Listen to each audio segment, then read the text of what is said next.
Hey, welcome to it. It's a level 2 lockdown Monday. It's Mansfield today, and as usual on a Monday, we take a look at matters business with Chris Gibbons, courtesy of Capital Legacy, your number one provider of wills and estate administration.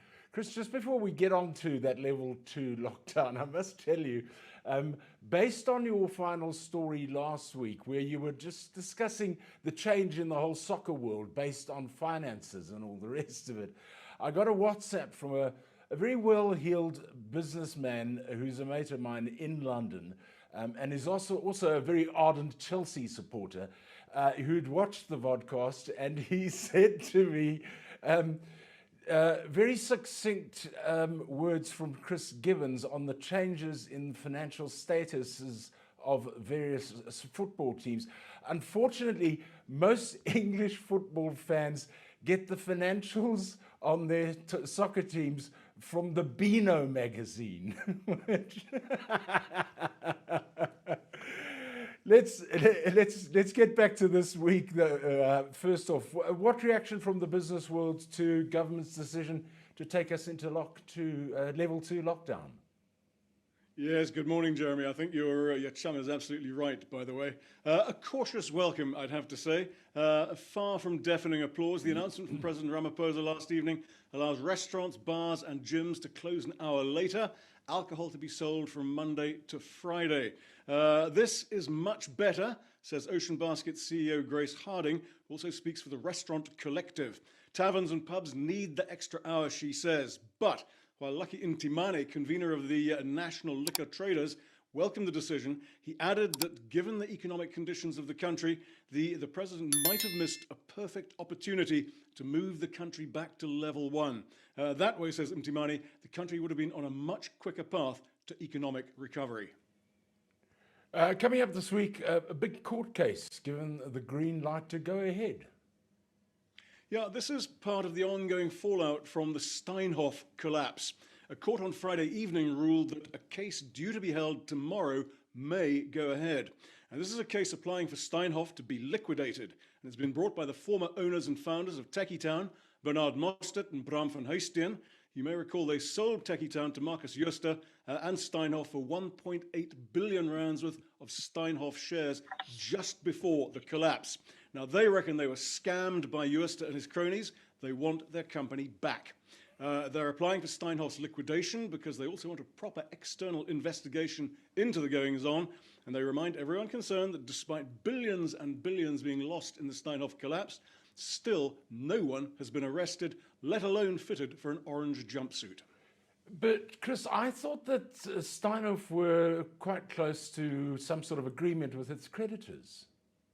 Well, Jeremy, they are, and that's what makes this court case so interesting and urgent. The new management of Steinhoff has put together a scheme whereby creditors would receive about 25 billion rand. Now, that's compared with 130 billion in claims against the company. So the settlement offer has been approved by the shareholders. Look, it's just 19 cents in the rand, there or thereabouts, but I suppose it's better than the proverbial poke in the eye with a burnt stick. But if the liquidation application succeeds, even that pittance would fall away. And the central question, of course, is whether or not the Techie Town boys are serious, or are they just trying to blackmail Steinhoff into giving them Techie Town back? We've also seen some interesting numbers coming out, Chris. South Africa's second quarter current account surplus, Jeremy's come in at a record 613.7 billion rand. That's an annualized figure, but believe it or not, it's beneath the forecasts from the economists who are polled on these matters. Nonetheless, it is a surplus of 5.6% of GDP, and it's well up on the previous quarter's 4.3%. It's being driven by merchandise exports, which hit 1.8 trillion rand in the second quarter, up from 1.6 trillion in the first quarter. So very good news. And given that the ratings agencies keep pointing to our current account deficit as among the reasons for all those credit ratings downgrades. Look a little closer, though. We can see that although the deficit is on the services account, did drop from 71.6 billion in the first quarter to 66.3 billion in the second quarter. It's clear that tourism is still reeling from the pandemic. And also note that the quarterly shortfall on the nation's primary income account has widened to 168.9 billion in the second quarter from 63.1 in the first quarter. Now that reflects outflows due to dividends and interest payments going home to foreign shareholders. And I point that out because some of that, at least, is money that could have stayed in South Africa had the climate been different to fund new investment.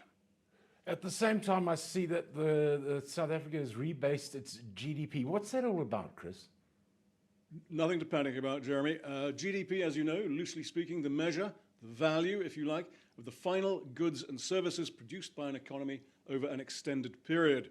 A month, a quarter, a year, whatever. The experts take a snapshot, they line up all the elements and then proceed to assign weightings and conduct more measurements. But economies change over time. Sector A becomes less important than Sector B. Sector C was quite small 5 years ago, 10 years ago, but now it's massive. Think technology, if you like. So every so often, the economy is rebased, and that is what's just happened. This time, we can see an increase in importance of the services sector, but for example, agriculture has remained pretty much unchanged. Now, rebasing, of course, does not solve any of the basic structural problems like unemployment, corruption, over-indebted government, and non-performing SOEs. I really wish it did. Yeah, I think the whole country does, actually. It is helping the rand, though. Well, the new figures show that GDP in the first quarter was stronger than we had thought. That's carried through to the second quarter, so that's encouraging for investors. But we're also looking at the possibility that the US will hold off on tapering before the end of this year. Tapering, as we've talked about before, bringing an end to the massive bond buying program introduced to help the US economy through the pandemic. Interest rates in the US remain low, so investors who are looking for yield can borrow in dollars and buy riskier but higher yielding assets like the rand. Right now, the rand is the best emerging market currency in the world against the dollar. We're up some 8% against the greenback since falling to a 5-month low in mid-August. Will it stay there? Well, I certainly hope so, but as I have observed before, if I could predict currencies, movements in currencies and the rates, I wouldn't be talking to you now from anywhere other than my own private island in the Caribbean. I can't, so I'm not. Let's move from the greenback to a plant that's very different, very definitely green, and very ripe in prospects. I'm talking about cannabis. There's been a lot of talk around the world, actually, to decriminalize cannabis completely. South Africa is part of that process. I think we're a fairly long way down the road with cannabis, as we know it's more commonly dagga, to get it legalized. It was legalized for medicinal use. I would imagine that there are a number of business opportunities in this field. Chris, what I never thought I'd actually ask you this question. What is your view on dagga? Jeremy, I can tell you that the global legal cannabis market is going to be worth some $104 billion by the year 2024. Wow. Most of that, as you say, is medicinal cannabis. Africa's share of that, just $7.1 billion. So I'm guessing in that gap lies a vast amount of possibility. I must add at this point that I don't really know a great deal more than that. I got into some very hot water when I was a student back in the mid-1970s over cannabis. So I've tended to steer clear of it since then. But I tell you, someone who does know a great deal more about it than I do, someone about an old colleague from Talk Radio 702 days, founder and publisher of CANNABIS Africa, Brett Hilton Barber. Brett, welcome to Mansfield today. What's your view? How great are the business opportunities? Good morning, Chris, Jeremy. It's good to talk to you again. The business opportunities are immense, but the problem is that in a nutshell, that the regulatory framework is not yet in place. So the proverbial dagga dollar is lurking around on the edges of the investment world, as it were, while government stumbles towards legalization. But it's a big industry. Just to put it in context, Interpol rates us as the 4th biggest producer of illegal cannabis in the world. It's reckoned that the industry is worth around 28 billion rand in South Africa, of which less than 1 billion rand of that is legal. And so what we're seeing is government trying to bring that illegal money into the mainstream and obviously tax it. And that was a long-standing campaign of Tito Mbowene's before he left as finance minister. he wanted to bring it out into the open and make it a taxable commodity. Brett, what have we seen so far? Have there been any major success stories? There's both, to misquote Clem Sunter, we're walking the high road and the low road together. So there are patches of people making good money out of cannabis, and there are people who've sunken a lot of money in and who are waiting for a return. To sum it up, there's two JSE companies, Labatt and Nutritional Holdings, who have almost centered their whole strategies on cannabis. And if you had to take a dipstick view of where they're at, they're both floundering. They've invested millions in trying to get licenses, cultivation licenses, and processing facilities, and even in Labatt's case, tried to set up a consumer chain under the label CANNAFrica. But at the moment, we're in this crazy situation where the Constitutional Court, almost 3 years ago to the day, on the 18th of September, decriminalized the possession and adult use of cannabis, but it left it up to Parliament to decide whether cannabis could be legally traded, what the economic impact of it would be. And 3 years later, we're still waiting for Parliament to come to some kind of to unveil some kind of cannabis legislation that is acceptable. It surfaced briefly in Parliament last week, or for 3 days, when the Cannabis for Private Purposes Bill was discussed at the Justice and Correctional Portfolio Committee meeting in Parliament.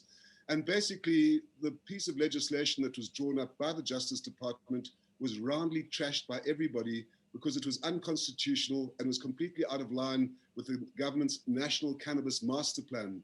I know this all sounds a bit sort of East European, Chris, but we do actually have a National Cannabis Master Plan. Can you believe it? We have many, many master plans for many, many things, Brett. We have done for many, many years, and very few of them ever seem to get implemented. So just clarify this, because I'm not 100% certain in my own mind. Have we or haven't we actually legalized dacha? We've legalized dacha for personal consumption at home. You cannot buy it or sell it. You cannot buy seeds, but you're allowed to grow your own. So I hope that clarifies everything. But you know, one of the interesting things, Chris, that is coming out, and you ask where the opportunities are. The only opportunity right now, legal one, is for medicinal cannabis for export. But for that, you need to sink in about 20 million rand in order to have a facility that would be approved by the South African Health Products Regulatory Authority. And that is really cutting out almost everybody who's involved in the cannabis industry. And the problem is we've got 8 government departments grappling with this problem. The National Cannabis Master Plan is under the Department of Agriculture. And it wants to open up the cannabis economy. It wants to empower the 1 million or so illegal dacha farmers that they reckon there are in the country. They want to set up regional processing hubs so that farmers can take their cannabis in and get paid for it, get it processed, etc. And on the other hand, you have the Department of Justice, which is completely against legalization, it would appear, and is producing very narrow definitions of how the new law should be, which aren't going to unlock the economic potential, because there is a lot of entrepreneurial energy just waiting here, and we've seen what's happened in the States and Canada and areas where they have legalized. There's a huge sudden upswell of new money coming in, and you know the big companies in terms of like the Ruperts of the world, they're quietly getting into this space. Johan Rupert's private investment company, not through Rembrandt, pulls up a company, 20% of a company called True Leave in Cape Town. Distel snapped up the other 20% that was on offer of that. So these guys are quietly getting in under the radar, but at this stage, it's really a playing field for people with big money who are in for the long haul. And until government actually clarifies whether dacha is legal or not, in plain simple terms, the economic opportunities are really going to remain underground. What do we actually need for this to take off in South Africa, Brett? we need for President Ramaphosa to appoint a drug czar or a cannabis czar, as it were, set up a cannabis desk within the presidency to coordinate policy between the different government departments, because trade and industry is itching to unlock the economic potential of this. And they're already talking about, and this is something that really blew my mind. Last Friday, I went to the Vaal Triangle to visit Professor Benny de Beer, who's one of the first licensed cannabis cultivators in the country. And there, to go in under the shadow of the Vaal Triangle sort of industrial smokestacks are these greenhouse grows of top level quality cannabis, which he's exporting to Australia completely legally. But yet at the same time, there are people being bussed for transporting illegal dacha in Transkei. So there's a complete confusion of policy around this. And it's only if you centralize control in one area, so that the licensing authority and the inspectorate were all independent of the vested interests that there are in different government departments. I think that's the only solution that I can see in order for us to unlock the potential. And unfortunately, government is so in its own tangle that it's unlikely that anything is likely to happen soon. Policy, confusion, sounds like the ANC. Oh, it is the ANC. Sorry, I keep forgetting. Brett, final word, quick word about your publication, CANNABIS. Yes, Cannabis Africa, Chris, is it's an online platform looking at the emerging legal cannabis market. It's a breaking news and content site, and people interested in the fact that there are 8 African countries that have legalized medicinal cannabis for export. And there's a huge amount of activism in a whole lot of other countries in Africa. And South Africa and Lesotho are leading the way with a very different kind of legalization imperative, which is there's a lot of news going on. So if you're interested in the cannabis business, just Google us and you'll find us. And very nice to chat to you. Thank you very much. Brett Hilton Barber, the founder and publisher of CANNABIS Africa. Jeremy. Yeah, thanks, Chris. Finally, a warning from one of the financial regulators about something called the Billionaires Club. Yes, indeed. This is from the Financial Sector Conduct Authority, a very powerful organization. They're telling people to act with caution when doing any business with a gentleman called Mandla Lamba. The story comes to us from Fin24, which reports that they've been following Mr. Lamba for some while. I don't think that they're at all convinced. Lamba tells investors in his Billionaires Club that if they invest just 150,000 Rand per month, they'll get a guaranteed income of up to 1 million Rand per month. He also runs an electric vehicle venture called Agility. According to Fin24, was recently on Instagram offering 50,000 Rands worth of shares in this outfit for just 5,000 Rand. The FSCA has singled out 4 of Lamba's businesses: Mandla Lamba Billionaires Club, Agility, Verity Hearst Academy, and Verity Hearst Capital. Points out that none of these are authorized in terms of the FASE Act to render any kind of financial advice or intermediary services. Lamba, of course, says through his lawyers he's done nothing wrong, denies any problems. But just remember, as always, if it looks too good to be true, as in 1 million Rand a month for an investment of 150,000, if it looks too good to be true, it certainly is, and you will lose your hard-earned cash. Don't say you weren't warned. Thank you very much. Chris Gibbons, business journalist who joins us every Monday, courtesy of Capital Legacy, your #1 provider of wills and estate administration. That's it from Mansfield today. We'll catch you tomorrow with Advocate Lance Brogden, when we'll be speaking. I think we're going to stick with this dacha story. I want to ask him to talk to us about the legal aspects of dacha, where we stand from a legal point of view. That'll be on Mansfield Today, available tomorrow, right here on your YouTube channel. Thanks for watching and listening. Until next time, bye-bye.